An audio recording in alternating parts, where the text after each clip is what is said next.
স্বাগত জানাই মহান শহীদ দিবস ও আন্তর্জাতিক মাতৃভাষা দিবস 2026 উপলক্ষে দেখতেন খোকসা উপজেলা প্রশাসনের আয়োজনে প্রভাত ফেরি অনুষ্ঠিত হচ্ছে। এখানে উপস্থিত হচ্ছেন খোকসা উপজেলা সহকারী কমিশনার ভূমি মোসাম্মদ তাসমিন জাহান, আর উপস্থিত আছেন খোকসা উপজেলা বিএনপির সাবেক সভাপতি সৈয়দ আমজাদ আলী সহ খোকসা উপজেলার বিভিন্ন দপ্তরের কর্মকর্তা কর্মচারী, বিভিন্ন স্কুলের শিক্ষা প্রতিষ্ঠানের শিক্ষক শিক্ষার্থীবৃন্দ কিন্তু উপস্থিত রয়েছেন। কর্মকর্তা কর্মচারী এবং বিভিন্ন শিক্ষা প্রতিষ্ঠানের শিক্ষকগণ এখানে উপস্থিত রয়েছে।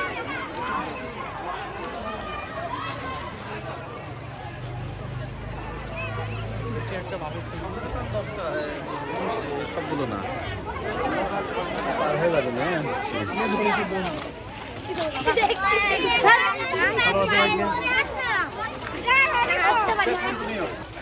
আমার ভাইয়ের রক্তের